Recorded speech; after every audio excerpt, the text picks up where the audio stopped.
Listeners, एक और horror वाक़ये के साथ। ये वाक़या मेरे साथ एक लड़के ने शेयर किया है। नाम उसका जवाद है और वो मुल्तान का रहने वाला है।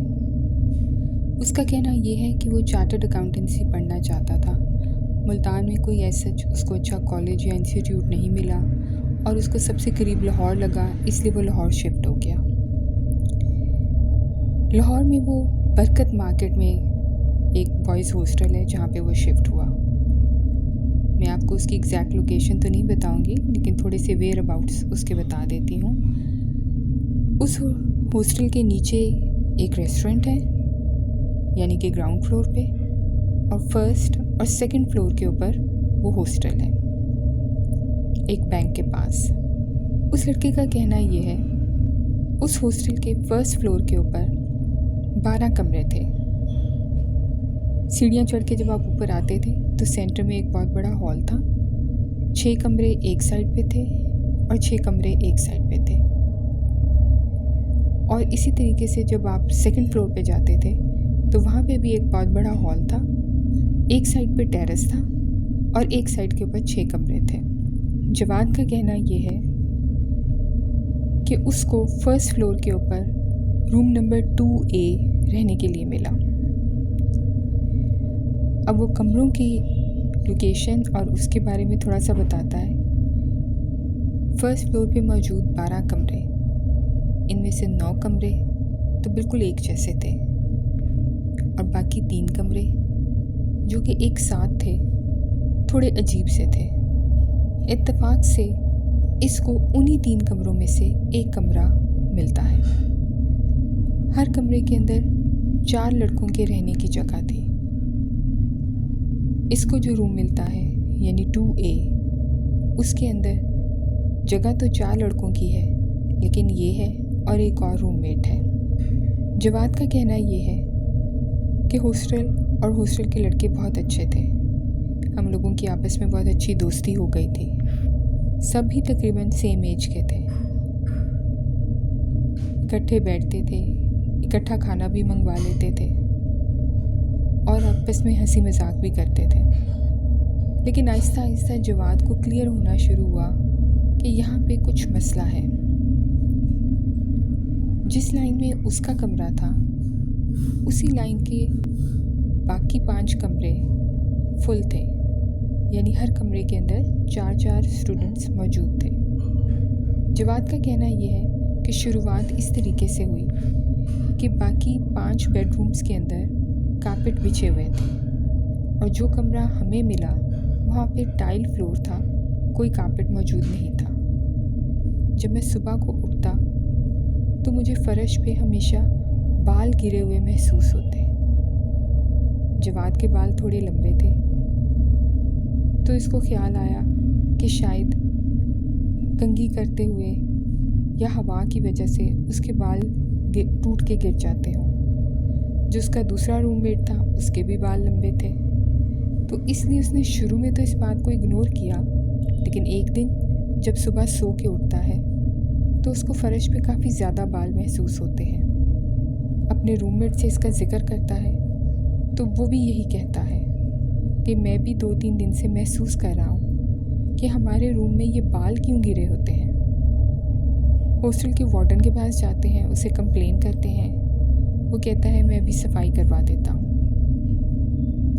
जवाद को तसल्ली नहीं होती, इसलिए सफाई वाले के पास खड़ा होके सारे कमरे की अच्छे तरीके से सफाई करवाता है।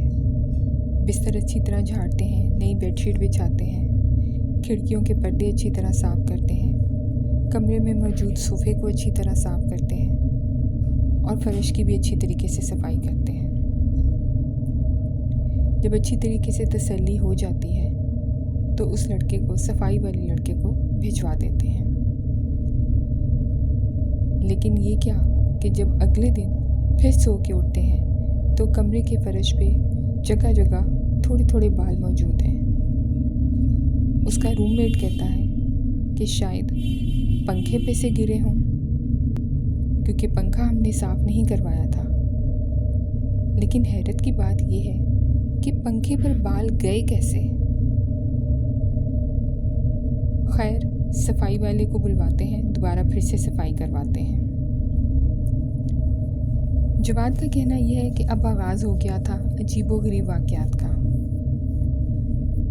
एक दिन फ़ोन सुनने के लिए सेकंड फ्लोर के टेरेस पे जाता है। गर्मियों के दिन है, टेरेस पे धूप पड़ रही है। एक साइड पे थोड़ा कंस्ट्रक्शन का काम हो रहा था, इसलिए ईंटें वगैरह पड़ी हैं। देखता है एक लड़का वहाँ पे बैठा है। इतनी सख्त गर्मी में भी उसने हुड पहनी हुई है, सर को कवर किया हुआ है और हाथ में मोबाइल पकड़े कुछ देख रहा है उसके ऊपर। इसे बड़ी हैरत होती है कि कैसा बेवकूफ़ लड़का है जो इतनी गर्मी में इतनी गर्म हुड पहन के धूप में बैठा है। खैर जवाद अपना फ़ोन सुनता है और नीचे आ जाता है। थोड़े दिनों के बाद अपने रूममेट के साथ अपने कपड़े ऊपर धूप में डालने जाता है तो फिर उसी लड़के को देखता है। अपने रूममेट से इसका जिक्र करता है और हैरत की बात ये थी कि वो लड़का अजीब रंग की हुडी पहनता था, कभी रेड कलर की, कभी येलो कलर की, कभी ऑरेंज कलर की, जिसकी वजह से और भी प्रोमिनेंट होता था। जवाद का रूममेट भी उसको गौर से देखता है। दोनों को वो लड़का अजीब सा लगता है, लेकिन उसे कुछ कहे बगैर ये नीचे आ जाते हैं। कुछ दिनों के बाद वार्डन उसी लड़के को लेके इनके रूम में आता है और कहता है कि ये लड़का अब आपके साथ यहाँ रहेगा। जवाद को और उसके रूममेट को थोड़ा अजीब सा लगता है, लेकिन खामोश रहते हैं। दिल में सोचते हैं कि इस लड़के को कुछ डराएंगे ताकि ये हमारे रूम से भाग जाए, लेकिन यहाँ कुछ मामला उल्ट होता है। उसको डराने की बजाय ये दोनों खुद ही डर जाते हैं। एक दिन तीनों रूम में बैठे हैं कि कमरे की लाइट्स ऑफ हो जाती हैं। बिल्कुल अंधेरा, समझते हैं जैसे लाइट चली गई, लेकिन दरवाजे के नीचे से इनको बाहर से रोशनी नज़र आती है। मोबाइल की लाइट ऑन करते हैं और दरवाज़ा खोल के देखते हैं तो सारे हॉस्टल की लाइट आ रही होती है सिवाय इनके कमरे के। बड़ी हैरत होती है।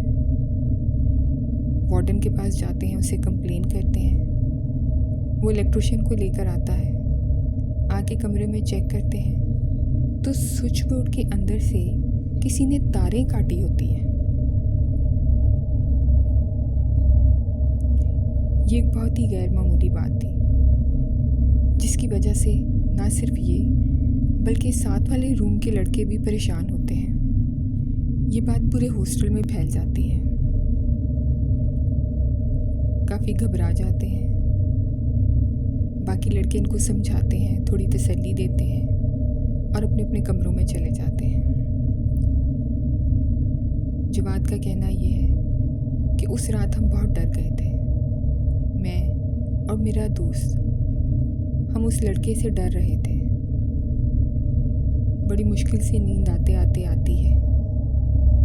रात के किसी पहर हमें अपने कमरे में रोने की आवाज़ आती है।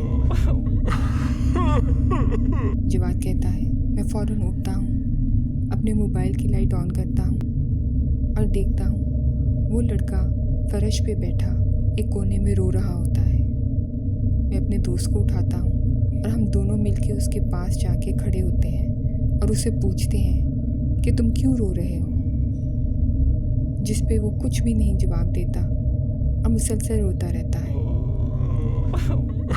जवाद का कहना ये है कि हमें एक अजीब सा एहसास हो रहा होता है।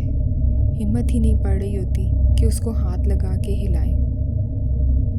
एक दूसरे की तरफ देखते हैं, लेकिन फिर थोड़ी देर के बाद हम उसको हिलाते हैं, जिस पे जब वो सर उठा के हमारी तरफ देखता है तो हम उसकी शक्ल देख के एकदम डर जाते हैं।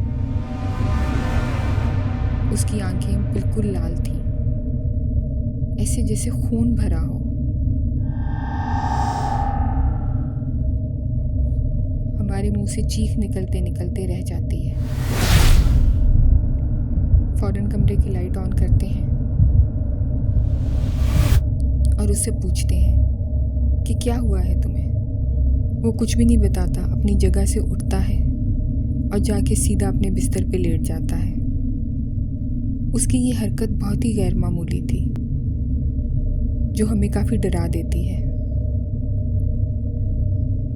बड़ी मुश्किल से सोते हैं, किसी तरह रात गुजरती है। सुबह उठ के वार्डन के पास जाते हैं और उसे कंप्लेन करते हैं कि इस लड़के को कहीं और शिफ्ट करें, हम इसके साथ नहीं रह सकते, वो बहुत अजीब हरकतें करता है। वार्डन का कहना ये है कि ये लड़का तकरीबन 1.5 साल से यहाँ पर है। पहले तो कभी ऐसा नहीं हुआ। ठीक है, थोड़ी बहुत हरकतें तो लड़के करते हैं, कभी शरारतों में एक दूसरे को डराते हैं। तुम ऐसा ना सोचो कोई शरारत कर रहा होगा।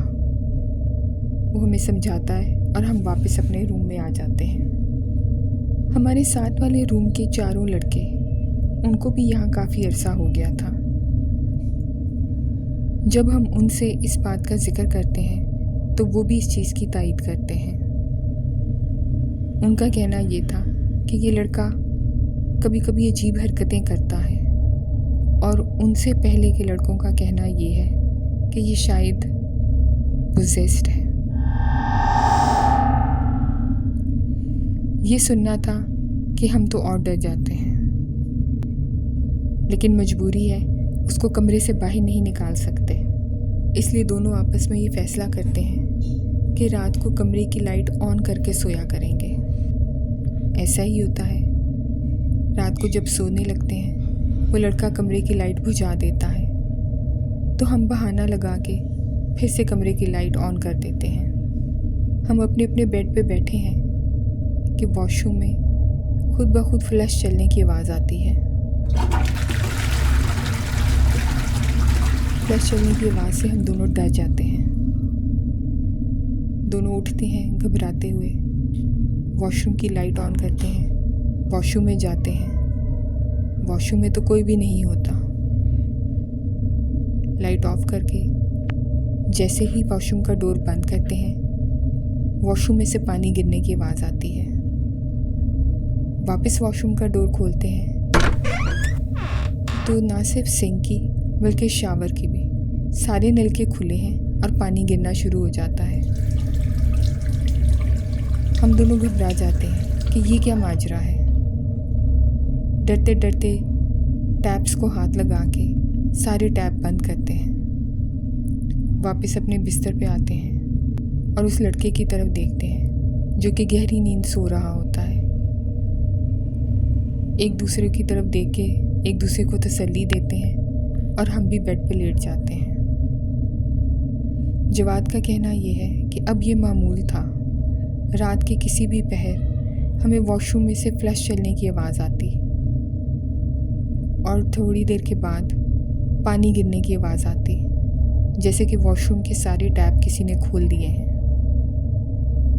शुरू में तो हम वॉशरूम में जाके टैप बंद करते, लेकिन फिर हम इस बात के आदी होने लगे। पानी गिरना शुरू होता, 5-10 मिनट के लिए गिरता रहता और फिर टैप खुद ही बंद हो जाते। साथ वाले रूम के चारों लड़कों से इनकी अच्छी दोस्ती थी। इन्होंने ये सारी बातें उनको भी बतानी शुरू कर दी। वो चारों भी तजस्सुस में थे, हैरान थे और परेशान भी कि ये सब क्या हो रहा है। किसी और को इसलिए नहीं बताया कि बाकी सब लड़के इनका मजाक बनाएंगे, इसलिए ये लोग खामोश रहे। लेकिन अब कमरे में अजीब अजीब हरकतें होना मामूल बन गया था। साथ वाले रूम के चारों लड़कों में से एक लड़के का नाम जैन था, जो बाकी सब से एज में थोड़ा बड़ा था। एक दिन फैसला करते हैं कि जैन हमारे रूम में आएगा और आके उस लड़के को डांटेगा कि अगर वो ये सारी हरकतें हमें डराने के लिए कर रहा है तो बाज आ जाए। ऐसा ही होता है, जब जैन उसको डांटता है तो वो लड़का एकदम से ज़मीन पे गिर जाता है और कांपने लगता है, ऐसे जैसे कि उसे कोई फिट पड़े हैं। वो अपने दोनों हाथों को एक मुट्ठी सी बनाकर अपने सीने पे रख लेता है और ज़ोर ज़ोर से दबाता है और उसका जिस्म पूरे ज़ोर से हिल रहा होता है। ये देख के हम डर जाते हैं, उसको हाथ लगाते हैं, उसके दोनों हाथ खोलने की कोशिश करते हैं, लेकिन पता नहीं उसमें इस कदर जान कहाँ से आ गई थी कि हम 6 लड़के मिलकर उसके हाथ खोल नहीं पा रहे थे। फिर हमने उसको दोनों बाजुओं से उठा के खड़ा किया, जिसकी वजह से उसकी बॉडी का थोड़ा सा प्रेशर कम हुआ। एक लड़का भाग के जाता है और वार्डन को बुला के लाता है। एम्बुलेंस बुलाते हैं और उसको फ़ौरन हॉस्पिटल ले जाते हैं। ये बहुत ही अजीब वाक़या था।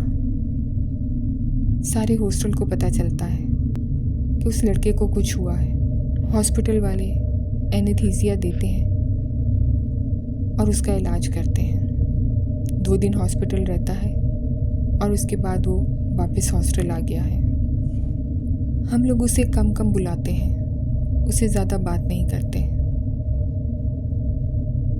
एक दिन जैन उसके पास आता है और उसे कहता है, तुम्हारे साथ क्या मामला है, हमें बताओ। जिस पे उस लड़के का कहना ये है कि मैं नहीं जानता कि मेरे साथ क्या होता है और ना ही मेरे कुछ कंट्रोल में है। फिर वो हमें बताता है कि ये चीज़ उसके एंसेस्टर से उसके अंदर आई है। उसकी वालदा भी पोजेस थी, जिसकी वजह से उसके घर का एक अजीब माहौल था। उसका कहना ये है कि उसकी वालदा पे कोई जिन था जो उसकी पैदाइश पे उसके ऊपर भी आ गया है। ये बहुत ही अजीब बात थी। फिर हमारे हॉस्टल में ख़ास तौर पे हम दोनों कमरों में अजीब अजीब वाक़यात होना मामूल हो गया। एक दिन हमारे साथ वाले रूम में एक लड़के की बर्थडे थी। हम सब ने KFC मंगवाया और बैठ के खा रहे थे। खा पी के हमने सोचा थोड़ा शुगल करते हैं। अलमारी में एक डिस्को लाइट पड़ी थी, लेकिन जब उसको खोल के देखा तो वो टूटी हुई थी, और वो इतनी ज़्यादा टूटी हुई थी कि उसके अंदर की तारें बाहर निकली हुई थी और वो अपनी सॉकेट से अलहदा थी। जैन मजाक में उस लड़के को कहता है, चलो अपने जिन को कहो ये लाइट ऑन करके दिखाए। जिस पे वो लड़का अजीब सी आंखों से, अजीब सी नज़रों से जैन की तरफ देखता है। हम थोड़ा घबरा जाते हैं। अपनी जगह से उठता है, डिस्को लाइट उठाता है और ला के उसको स्विच बोर्ड पे लगाता है। और आप यकीन नहीं करेंगे कि वो टूटी हुई लाइट जलना शुरू हो जाती है, और उसके जलने के साथ ही कमरे में एक अजीब सी खुशबू फैल जाती है। हम लोग तो एंजॉय करना चाहते थे, लेकिन उस लाइट के जलने से और उस खुशबू की वजह से कमरे का एक अजीब माहौल हो जाता है, जिसकी वजह से हम मज़ीद डर जाते हैं। जैन सबको कहता है कि चलो चलो बहुत रात हो गई, उठ के अपने अपने कमरों में जाओ और सोने की तैयारी करो। हमने जो कुछ खाया होता है उसको एक लिफाफे में डालते हैं और बाहर हॉल में पड़े एक डस्टबिन के अंदर फेंक देते हैं। जैन जैसे ही वो लिफाफा फेंक के मुड़ता है और दरवाज़ा बंद करने की कोशिश करता है, बाहर से एक तेज़ हवा का झोंका आता है और दरवाज़ा फ़ौरन खुल जाता है। उस डस्टबिन में मौजूद सारा कूड़ा और उस लिफाफे में मौजूद सारी हड्डियाँ ज़ोर से इनके कमरे में आके गिरती हैं, जैसे किसी ने उछाल के इनके कमरे में फेंकी हों। सब ये देख के डर जाते हैं। डरते डरते बाहर निकलते हैं, हॉल की लाइट ऑन करते हैं, लेकिन वहाँ ऐसा कुछ भी नहीं होता। हॉल के अंदर कोई ऐसी खिड़की मौजूद नहीं थी जहाँ से बाहर से तेज़ हवा का झोंका इनके कमरे में आए। ये कुछ समझ नहीं पाते। इस सारी हड़बड़ में जब वो उस लड़के की तरफ गौर करते हैं तो वो कमरे में मौजूद नहीं होता। ये लोग डर जाते हैं। जवाद का कहना ये है कि मैं अपने रूममेट के साथ डरते डरते जब अपने कमरे में आता हूँ, दरवाज़ा खोल के देखता हूँ तो वो बड़े सुकून से अपने बिस्तर पे लेटा सो रहा होता है। हम बहुत हैरान होते हैं कि ये किस वक्त कमरे से निकला और यहाँ आके सो गया। हमें मालूम ही नहीं हो सका। हम डरते डरते अपने बिस्तर पे लेटते हैं एक दफ़ा उसको देखते हैं और एक दफ़ा एक दूसरे को देखते हैं और चादर मुंह पे लेके लेट जाते हैं। अगले दिन की बात है, दोपहर का टाइम है। जैन अपने कमरे से निकलता है और खाना लेने के लिए नीचे ग्राउंड फ्लोर पे जा रहा होता है। सीढ़ियों में से गुजरते हुए उसे कोई ज़ोर से धक्का देता है, जिसकी वजह से वो सीढ़ियों से गिर जाता है। उसकी चीख की आवाज़ सुन के हम सब बाहर आते हैं। जैन को चोटें आती हैं, डॉक्टर के पास लेके जाते हैं। टांगों पे और सर पे बहुत शदीद चोट आई है। जब हम जैन से पूछते हैं कि क्या हुआ था, तो उसका कहना ये है कि मुझे किसी ने ज़ोर से धक्का दिया था, लेकिन गिरते हुए जब मैं मुड़ के देखा है तो वहाँ कुछ भी नहीं था, ना कोई इंसान था, ना कोई और चीज़। हम सबका ध्यान उस लड़के की तरफ जाता है और जब हम उसकी तरफ देखते हैं तो वो सिर्फ एक मुस्कुराहट के साथ मुंह मोड़कर अपने कमरे में चला जाता है। अब हम लोगों ने ये फैसला कर लिया था कि हम उस लड़के से ना तो कोई फालतू बात करेंगे और ना ही अपने किसी भी काम में उसको शामिल करेंगे। जवाद का कहना ये है कि एक दिन वो सुबह उठ के जब वॉशरूम में जाता है तो वॉशरूम में कोई पानी नहीं आता। साथ वाले कमरे में जाके पूछता है, उनके भी पानी नहीं आ रहा होता, लेकिन बाकी कमरों से पता करने पर मालूम होता है कि बाकी सब कमरों में पानी मौजूद है। इन्हें बहुत हैरत होती है। वार्डन के पास जाते हैं, उसे कंप्लेन करते हैं। वो प्लम्बर को बुलाता है, वॉशरूम के सारे टैप्स चेक करते हैं, कोई मसला नहीं होता। वो कहता है ऊपर टैंकी जाके चेक करनी पड़ेगी। छत पे जाके टैंकी को खोलते हैं, पहले उसकी सारी नॉब्स चेक करते हैं, वो ठीक होती हैं। कहता है टैंकी को खोल के अंदर से साफ़ करते हैं, लेकिन जब टैंकी को खोल के सारा पानी उल्टाया जाता है तो सब लड़के हैरान हो जाते हैं। टैंकी के अंदर छोटी छोटी बहुत सारी हड्डियां मिलती हैं और बहुत सारे शीशे के छोटे छोटे टुकड़े टूटे हुए मिलते हैं। ये बात बहुत हैरानगी की थी, क्योंकि छत पे किसी का आना जाना नहीं था और टैंकी का कवर बहुत मजबूती से बंद था।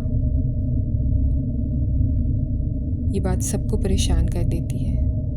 फ़ौरन टैंकी को साफ़ किया जाता है, वापस उसकी सारी नॉब्स लगाई जाती हैं। फिर कमरे में आके चेक करते हैं तो पानी आना शुरू हो जाता है।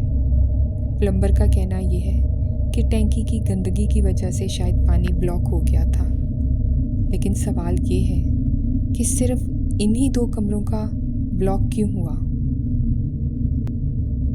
इसके कुछ दिन के बाद जवाद का कहना ये है कि हमारे कमरे में अचानक आग लग जाती है। समझ नहीं आता आग लगने की वजह क्या थी। जवाद और उसका रूममेट कमरे से बाहर थे, सिर्फ वो लड़का कमरे में मौजूद था। आग के धुएं और रोशनी और तपश, इन चीज़ों से इन्हें पता चलता है कि कमरे में कोई मसला है। जब कमरे का दरवाज़ा खोलते हैं तो पूरा कमरा धुएं से भरा हुआ है और उस लड़के की बेड पे आग लगी हुई है। ये फ़ौरन से वार्डन को बुलाते हैं, शोर मचता है, लाइट ऑन करते हैं और चेक करते हैं कि वो लड़का कमरे में मौजूद नहीं है। लेकिन गौर से देखने पे पता चलता है कि वो एक कोने में बैठा है। जब उससे इस सारे मामले के बारे में पूछा जाता है तो एक अजीब से अंदाज से हंस पड़ता है। इन सारे वाक़यात के बाद मेरा और मेरे रूममेट का उस लड़के के साथ रहना बहुत मुश्किल हो गया था। हम वार्डन से कंप्लेन करते हैं कि या तो इस लड़के को कहीं शिफ्ट करें या हम दोनों ये हॉस्टल छोड़ के जा रहे हैं। वार्डन को भी समझ आ जाता है। हमारे ही फ्लोर के ऊपर कोने में मौजूद एक कमरा जिसमें सिर्फ एक ही लड़का रह सकता था, वार्डन इस लड़के को वहाँ शिफ्ट कर देता है। हम दोनों को सुकून आता है, लेकिन उसके बावजूद अजीब वाक़यात होने का तसलसल नहीं रुकता। जवाद का कहना ये है कि एक दिन हम अपने साथ वाले रूम में बैठे होते हैं। सब लड़के बातें कर रहे होते हैं कि उनको बाहर दरवाजे पे किसी के नॉक करने की आवाज़ आती है। दरवाज़ा खोल के बाहर देखते हैं तो हॉल में कोई भी नहीं होता। ध्यान फ़ौरन उस लड़के के कमरे की तरफ जाता है। उसका भी दरवाज़ा बंद होता है। सोचते हैं शायद किसी ने शरारत की है और अपने कमरे में भाग गया है। दरवाज़ा बंद करके जैसे ही मुड़ते हैं फिर दोबारा दरवाज़ा ज़ोर ज़ोर से बजने की आवाज़ आती है। फ़ौरन से दरवाज़ा खोलते हैं। एक अजीब सा धुआं, एक हवा का बगौला एकदम कमरे में आता है। हम सबकी चीखें निकल जाती हैं। हमारी चीखों की आवाज़ से बाकी कमरों के लड़के भी उठ के फ़ौरन आ जाते हैं। हमसे पूछते हैं क्या हुआ, लेकिन हम उनको बताने और समझाने से कासिर हैं, क्योंकि हम खुद ही समझ नहीं पा रहे होते कि ये सब क्या हुआ है। जवाद का कहना ये है कि अब मैं तो रात को नींद में भी डर जाता था।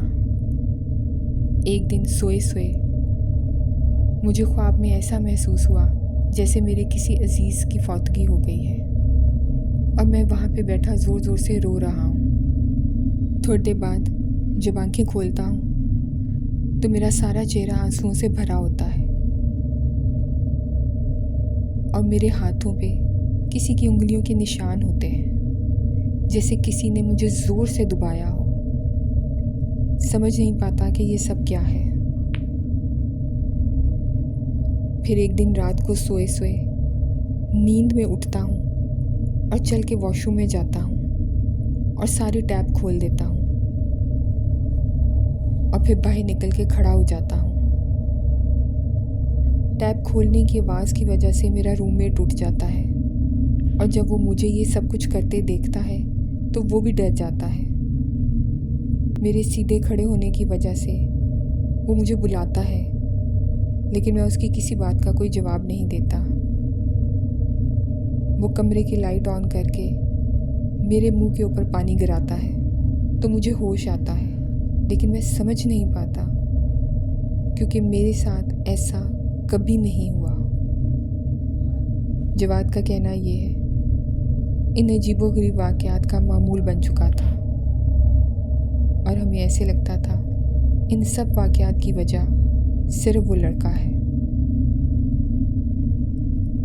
वो लड़का कुछ दिन तो उस कमरे में रहता है, फिर वार्डन से कह के जाता है कि मैंने अपने घर जाना है, अपना सामान यहीं छोड़ के जाता है।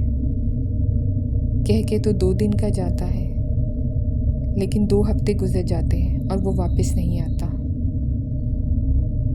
हम सब परेशान हैं, वार्डन भी परेशान है कि वो वापस नहीं आया और उसका सामान यहीं मौजूद है।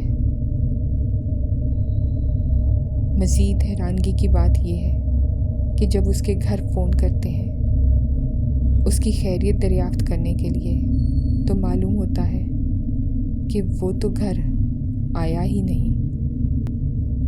उस कमरे में उसका इस्तेमाल किया हुआ सामान आज भी वहाँ मौजूद है। उस हॉस्टल में उस कमरे को बंद करके ताला लगा दिया गया है। उसके घर वाले बहुत परेशान होते हैं, काफ़ी ढूंढते हैं, बहुत सी जगहों पे पता करते हैं, लेकिन उस लड़के का कहीं पता नहीं चलता, क्योंकि उस लड़के के जाने के बाद उस कमरे में से अजीबोगरीब आवाज़ें आती थीं।